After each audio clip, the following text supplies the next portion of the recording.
एक सेठ के पास एक व्यक्ति काम करता था। सेठ उस व्यक्ति पर बहुत विश्वास करता था। जो भी जरूरी काम हो वह सेठ हमेशा उसी व्यक्ति से कहता था। वो व्यक्ति भगवान का बहुत बड़ा भक्त था। वह सदा भगवान के चिंतन, भजन, कीर्तन, स्मरण, सत्संग आदि का लाभ लेता रहता था। एक दिन उस भक्त ने सेठ से श्री जगन्नाथ धाम यात्रा करने के लिए कुछ दिन की छुट्टी मांगी। सेठ ने उसे छुट्टी देते हुए कहा, भाई मैं तो हूं संसारी आदमी, हमेशा व्यापार के काम में व्यस्त रहता हूं, जिसके कारण कभी तीर्थ गमन का लाभ नहीं ले पाता। तुम जा ही रहे हो तो यह लो 100 रुपए मेरी ओर से, इसे श्री जगन्नाथ प्रभु के चरणों में समर्पित कर देना। भक्त सेठ से 100 रुपए लेकर श्री जगन्नाथ धाम यात्रा पर निकल गया। कई दिन की पैदल यात्रा करने के बाद वह श्री जगन्नाथपुरी पहुंचा। मंदिर की ओर प्रस्थान करते समय उसने रास्ते में देखा कि बहुत सारे संत, भक्तजन, वैष्णव जन हरि नाम संकीर्तन बड़ी मस्ती में कर रहे हैं। सभी की आंखों से अश्रुधारा बह रही है। जोर जोर से हरि बोल गूंज रहा है। संकीर्तन में बहुत आनंद आ रहा था। भक्त भी वहीं रुककर हरि नाम संकीर्तन का आनंद लेने लगा। फिर उसने देखा कि संकीर्तन करने वाले भक्तजन इतनी देर से संकीर्तन करने के कारण उनके होंठ सूखे हुए हैं। वह दिखने में कुछ भूखे ही प्रतीत हो रहे थे।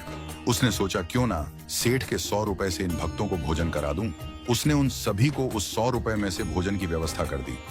सबको भोजन कराने के बाद भोजन व्यवस्था में उसे कुल 98 रुपए खर्च करने पड़े। उसके पास 2 रुपए बच गए। उसने सोचा चलो अच्छा हुआ, 2 रुपए जगन्नाथ जी के चरणों में सेठ के नाम से चढ़ा दूंगा। जब सेठ पूछेगा तो मैं कहूंगा वह पैसे चढ़ा दिए। सेठ यह नहीं पूछेगा कि 100 रुपए चढ़ाए, सेठ पूछेगा पैसे चढ़ा दिए। मैं बोल दूंगा कि पैसे चढ़ा दिए, झूठ भी नहीं होगा और काम भी हो जाएगा। भक्त ने श्री जगन्नाथ जी के दर्शनों के लिए मंदिर में प्रवेश किया। श्री जगन्नाथ जी की छवि को निहारते हुए अपने हृदय में उनको विराजमान कराया। अंत में उसने सेठ के 2 रुपए श्री जगन्नाथ जी के चरणों में चढ़ा दिए और बोला, यह 2 रुपए सेठ ने भेजे हैं। उसी रात सेठ के पास स्वप्न में श्री जगन्नाथ जी आए और बोले, सेठ तुम्हारे 98 रुपए मुझे मिल गए हैं। यह कहकर श्री जगन्नाथ जी अंतर्ध्यान हो गए। सेठ सोचने लगा, मेरा नौकर बड़ा ईमानदार है, पर अचानक उसे क्या जरूरत पड़ गई थी कि उसने 2 रुपए भगवान को कम चढ़ाए। उसने 2 रुपए का क्या खा लिया, उसे ऐसी क्या जरूरत पड़ी। ऐसा विचार सेठ करता रहा। काफी दिन बीतने के बाद भक्त वापस गांव आया और सेठ के पास पहुंचा।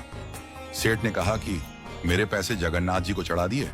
भक्त बोला, हाँ मैंने पैसे चढ़ा दिए। सेठ ने कहा, पर तुमने 98 रुपए क्यों चढ़ाए, 2 रुपए किस काम में प्रयोग किए।